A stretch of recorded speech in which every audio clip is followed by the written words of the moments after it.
Hai Sobat Aspirasi, balik lagi di Aspirasi Podcast. Kali ini barengan sama Alfida Vivah ya. Dan kali ini kita di episode Aspirasi Podcast kali ini agak spesial Sobat Aspirasi, karena kita akan membahas tentang di balik layar laporan keberlanjutan. Kalau kita tahu ya Sobat Aspirasi, laporan keberlanjutan ini menjadi hal yang penting untuk menunjukkan kinerja keberlanjutan, khususnya untuk organisasi sektor publik maupun swasta.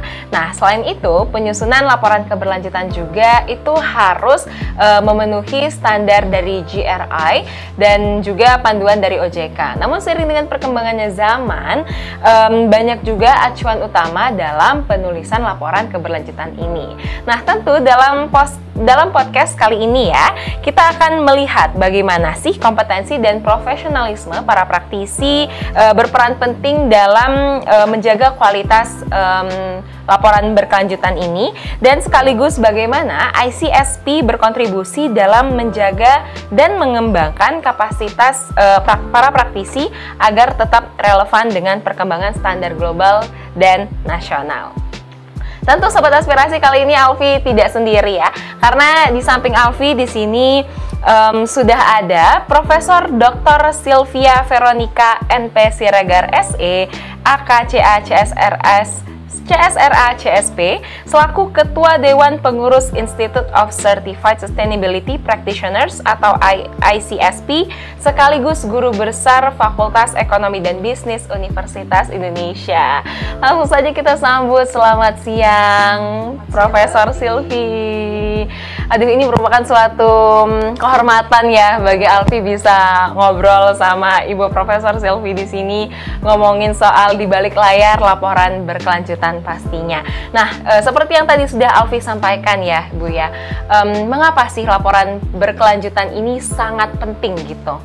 Oke, jadi sebagaimana kita ketahui, semua entitas ya, baik sektor publik, swasta dalam beroperasi pasti kan punya dampak ke lingkungan, punya dampak ke sosial, ke masyarakat. Nah, sehingga seiring dengan perkembangan zaman, di mana kita juga melihat banyak sekali perubahan yang terjadi, yang terkadang dampaknya tidak selalu positif ya ke lingkungan dan sosial, itu menimbulkan tuntutan memang dari berbagai pihak agar entitas sektor publik maupun sektor swasta itu lebih transparan, lebih akuntabel.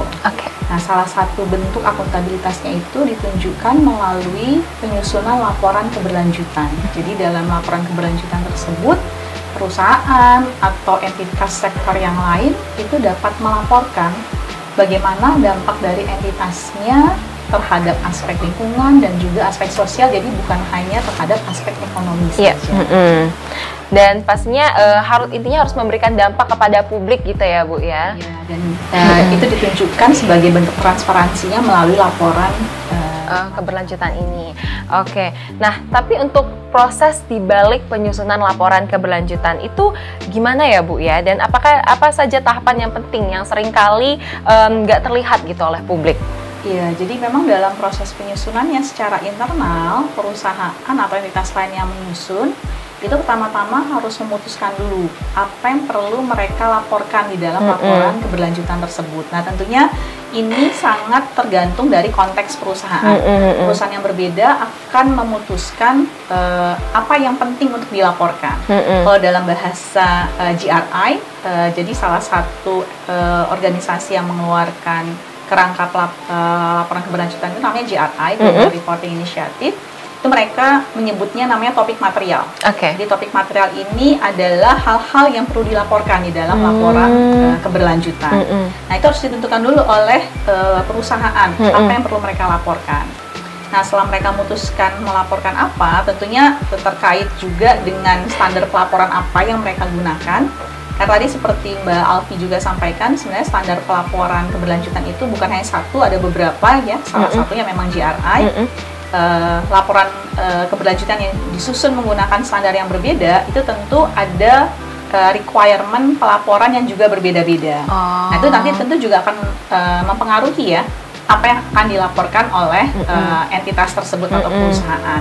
Nah, jadi setelah mereka memutuskan apa yang perlu dilaporkan, tentu mereka kemudian harus juga bisa menentukan perlu data atau informasi apa. Misalkan mau melaporkan mengenai emisi gas rumah kaca, berarti kan perlu data mengenai berapa sih emisi gas rumah kaca yang mereka hasilkan. Melaporkan berapa energi yang mereka pakai, berapa water yang sudah mereka gunakan. Nah, data-data tersebut perlu dikumpulkan, dan data itu biasanya tersebar di berbagai divisi atau departemen yang ada di perusahaan, bukan hanya di satu divisi saja. Jadi perlu kerjasama atau koordinasi lintas fungsi, lintas departemen, karena itu bukan kerjaan satu departemen saja. Nah, oleh karena itu juga perlu dikomunikasikan ke semua pihak yang ada di perusahaan bahwa ini perlu kerjasama dari semuanya. Nah, itu salah satu yang terkadang challenge-nya ya, memastikan data yang diperlukan itu bisa terkumpul semua sesuai dengan timeline penyusunan laporan keberlanjutan. Karena laporan keberlanjutan itu kalau sesuai dengan misalkan aturan OJK itu ada batasan kapan paling lambat harus bisa dipublikasikan, dilaporkan. Nah, tentu perusahaan harus punya timeline ya, sehingga tidak melaporkannya melebihi dari timeline yang sudah ditentukan oleh regulator. Berarti untuk melaporkannya dengan tepat waktu itu juga merupakan salah satu tahapan yang biasanya itu sering diabaikan oleh para perusahaan gitu nggak sih, Ibu? Kalau entitasnya memang di bawah regulasinya OJK ya, dan sudah ada aturan memang dari OJK bahwa harus dilaporkan paling lambat 4 bulan setelah tanggal tutup buku. Jadi kalau tutup bukunya misalkan 31 Desember, berarti harusnya akhir April paling lambat harus dikeluarkan.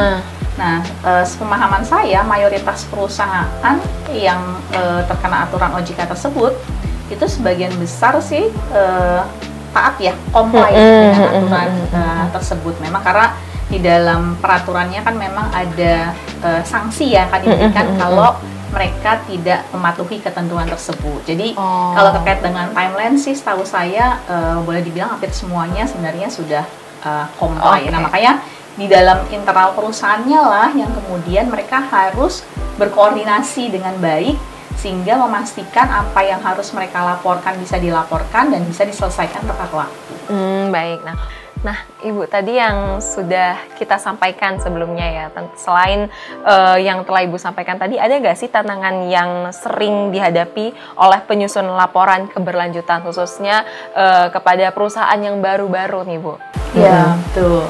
Jadi terutama memang untuk perusahaan yang baru menyusun ya, berarti kan dia sebelumnya belum punya pengalaman dalam menyusun laporan keberlanjutan. Nah, memang tantangan pertamanya adalah memastikan memiliki kompetensi yang memadai. Kompetensi ini terkait dengan pemahaman mengenai standar yang digunakan untuk menyusun laporan keberlanjutan tersebut.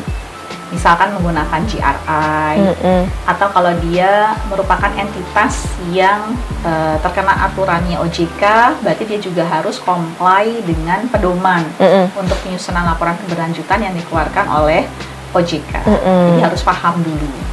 Nah, kemudian yang berikutnya terkait dengan mengkoordinasikan data atau informasi untuk disampaikan di dalam laporan keberlanjutan. Karena terkadang data atau informasi ini bisa jadi ada tapi menyebar di berbagai fungsi yang ada di perusahaan, sehingga kan harus ada prosedur sedemikian rupa untuk mengumpulkan data-datanya. Terkadang juga datanya memang belum ada, atau ada tapi nggak lengkap. Atau mungkin sering diabaikan oleh para perusahaan gitu bisa ya. Jadi mungkin selama ini mereka menganggap data itu nggak perlu gitu ya, jadi tidak dikumpulkan datanya secara sistematis. Nah, jadi terkadang untuk tahun pertama pelaporan bisa saja mungkin belum semua informasi bisa diungkapkan. Tapi kemudian apabila perusahaan sudah mengidentifikasi kekurangan-kekurangannya untuk tahun pertama, diharapkan mereka kemudian melakukan perbaikan, dan di tahun pelaporan berikutnya semoga pelaporannya menjadi lebih lengkap, lebih baik lagi. Oke, dan kalau kita tahu ya Ibu ya, pasti kan di seiring perkembangannya waktu itu standar dalam menulis laporan keberlanjutan itu tidak hanya OJK dan GRI, tapi juga ada dari TCFD, IFRS, dan juga PSPK. Ini bagaimana sih mempengaruhi proses penyusunan laporan keberlanjutan itu sendiri? Jadi memang standar pelaporan keberlanjutan itu bukan hanya satu ya. Tadi salah satu yang cukup sering diacu memang GRI. Nah kemudian ada yang baru lagi yang dikeluarkan oleh ISSB, International Sustainability Standards Board, yang tadi namanya IFRS Sustainability Disclosure Standards. Itu yang lebih baru. Dan sebenarnya dalam penyusunan IFRS Sustainability Disclosure Standards itu sudah berdasarkan beberapa standar pelaporan yang sebelumnya pernah dikeluarkan oleh beberapa lembaga lain.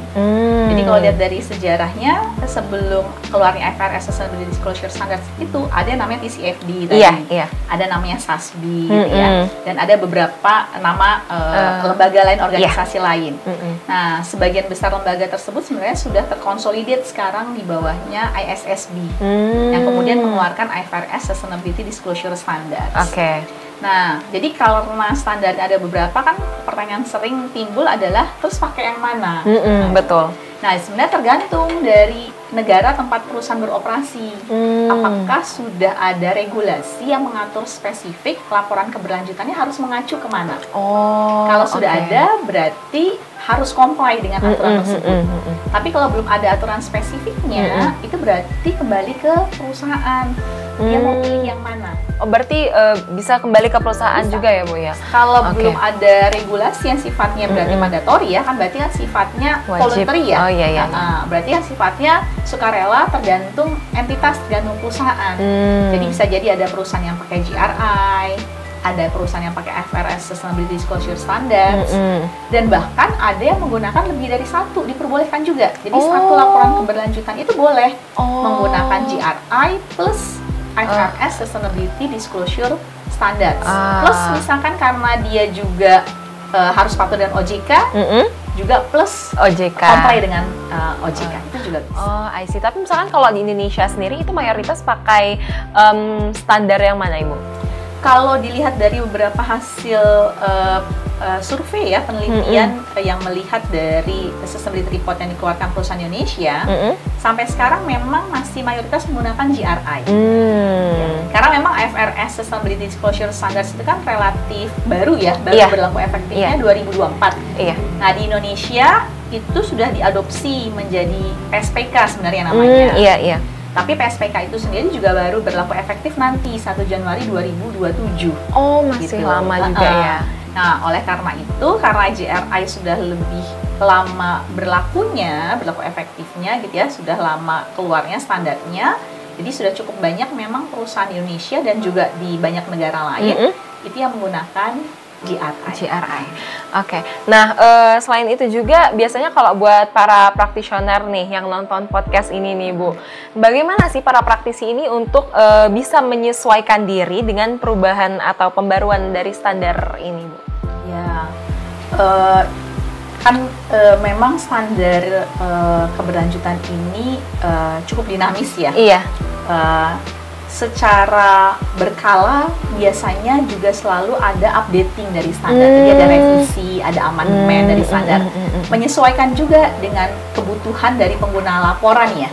Jadi kalau misalkan sekarang mungkin isu yang cukup menjadi perhatian banyak pihak itu terkait dengan climate change, perubahan iklim. Nah, itu biasanya salah satu aspek yang banyak diminta untuk dilaporkan oleh berbagai standar pelaporan tersebut. Nah, memang karena standarnya juga dinamis, maka kita sebagai praktisi keberlanjutan otomatis juga harus selalu mengupdate. Kita harus selalu update pengetahuan kita sehingga kita selalu memiliki kompetensi yang sesuai juga dengan kebutuhan. Jadi harus ikut sertifikasi, ikut pelatihan, workshop, seminar, dan lain sebagainya. Ngomongin soal sertifikasi, berarti orang yang menulis laporan keberlanjutan ini juga harus bersertifikasi CSRS itu ya, Bu? CSRS itu ya, Bu ya?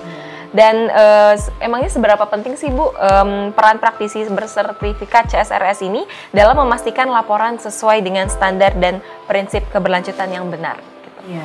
Jadi sebenarnya dengan memiliki sertifikasi, karena sertifikasi ini kan diberikan melalui suatu proses ya, jadi nggak langsung semua orang bisa dapat sertifikasi.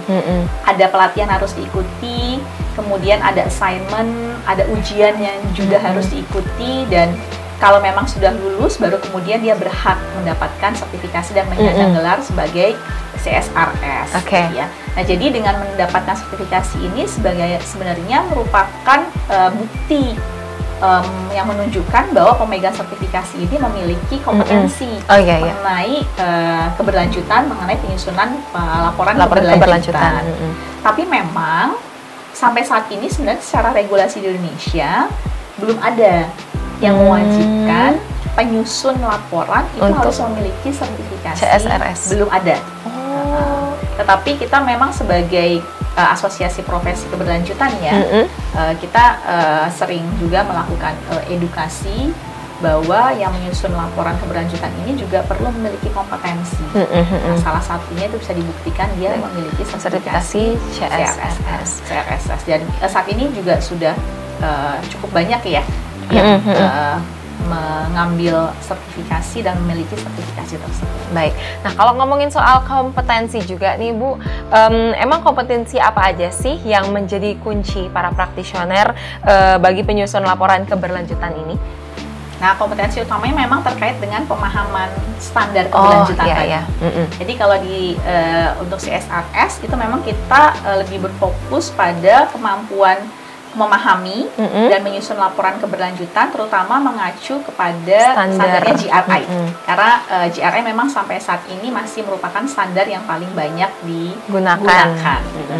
Jadi di workshop yang harus diikuti dan kemudian assignment dan juga ujian yang harus diikuti oleh para peserta, itu kita memberikan materi-materi dan menguji kemampuannya terkait pemahamannya mengenai GRI standar tersebut. Nah, tapi untuk bagaimana sih Bu, pentingnya menjaga dan memperbarui kompetensi agar tetap relevan nih dengan perkembangan standar dan kebutuhan pasar pastinya? Iya, itu emang sangat penting sekali ya, kalau enggak kita akan menjadi praktisi yang tidak relevan lagi kalau tidak mengikuti perkembangan yang ada. Oleh karena itu kami sebagai asosiasi profesi itu memang secara berkala selalu memberikan kepada members kami itu berbagai workshop secara berkala, conference, kemudian juga updating dari standards yang kami harapkan dengan cara seperti itu, maka members kami itu selalu memiliki pengetahuan, kompetensi yang selalu update dengan perkembangan yang ada, jadi tidak tertinggal. Nah, untuk peran ICSP sendiri, Bu, bagaimana sih dalam mendukung profesionalisme agar tetap kompeten dan mengikuti perkembangan standar pelaporan? Ya. Sebagai asosiasi profesi tentunya kami memiliki tanggung jawab untuk memastikan bahwa members kami tadi seperti yang saya sampaikan memiliki kompetensi yang memadai. Oleh karena itu, seperti tadi juga saya sampaikan, bentuk tanggung jawab kami tersebut adalah membina para anggota kami dengan cara tadi ya, tiap bulan itu kita ada workshop. Ada memang yang workshopnya itu kita berikan gratis ya kepada members, tapi ada juga beberapa kegiatan yang memang berbayar. Nah, tapi intinya adalah dengan berbagai kegiatan yang kami miliki tersebut, kami juga secara berkala juga menjalin hubungan ya dengan berbagai pihak yang relevan, termasuk dengan regulator. Karena kan bagaimanapun juga banyak aspek dari laporan keberlanjutan tersebut yang memang sudah ada regulasinya. Nah, dengan cara seperti itu kami harapkan juga asosiasi kami dan juga para member kami itu juga lebih dikenal oleh berbagai pihak, dan berbagai pihak juga kami harapkan semakin memahami pentingnya profesi keberlanjutan ini. Nah tapi kalau dari ICSP sendiri itu membuka kolaborasi nggak sih Bu demi memperkuat profesi keberlanjutan ini di Indonesia?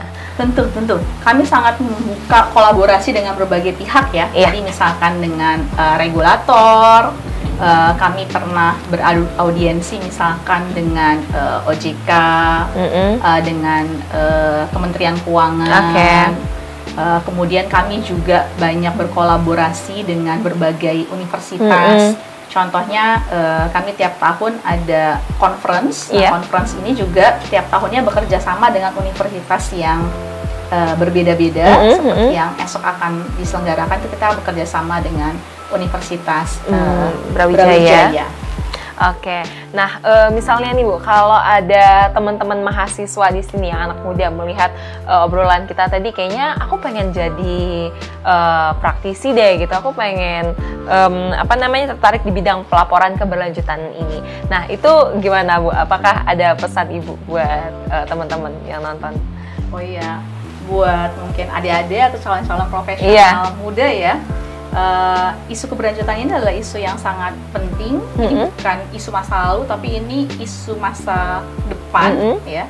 Sehingga ini merupakan profesi yang sangat menjanjikan. Jadi apabila adik-adik ada yang berminat, nanti mungkin bisa bergabung gitu ya dengan profesi keberlanjutan, misalkan dengan mengambil sertifikasi gitu ya, dan nanti bisa bergabung ke Asosiasi Profesi ICSP. Wah, tapi misalkan kalau untuk jurusan tersendiri, apakah ada jurusan tersendiri Bu yang bisa mengambil profesi ini gitu? Kalau untuk mengambil sertifikasinya kita tidak ada membatasi. Oh, tidak batasi jurusan. Tidak dibatasi. Jadi, berarti boleh jurusan apa saja. Betul, boleh jurusan apa saja selama mengikuti workshopnya, kemudian mengikuti assignment dan ujiannya ya. Kita nanti bisa mendapatkan sertifikasi. Jadi tidak ada pembatasan, misalkan hanya jurusan tertentu saja yang boleh mengambil itu. Oke. Nah, ini sebagai penutup ya Bu ya, dari Ibu Sylvie sendiri, bagaimana sih melihat profesi ini gitu di masa depan, khususnya di Indonesia? Karena kan masih sedikit ya Bu ya yang tahu tentang profesi ini. Jadi menurut Ibu Sylvie sendiri itu seperti apa? Ya, mungkin profesi keberlanjutan ini saat ini buat beberapa atau sebagian pihak belum terlalu dikenal gitu ya. Nah, tetapi seiring dengan perkembangan zaman, kita lihat juga dari tahun ke tahun tren penyusunan laporan keberlanjutan itu semakin meningkat dari tahun ke tahun di semua negara, bukan cuma di Indonesia ya. Dan ini kalau kita bicara keberlanjutan, ini kita bicara juga terkait dengan kita berkontribusi untuk membangun masa depan yang lebih bertanggung jawab ke depannya. Karena kan yang disebut dengan sustainability atau keberlanjutan tersebut adalah kita ingin generasi masa kini itu bisa hidup senang, bisa memenuhi kebutuhannya, tapi tanpa mengorbankan generasi mendatang.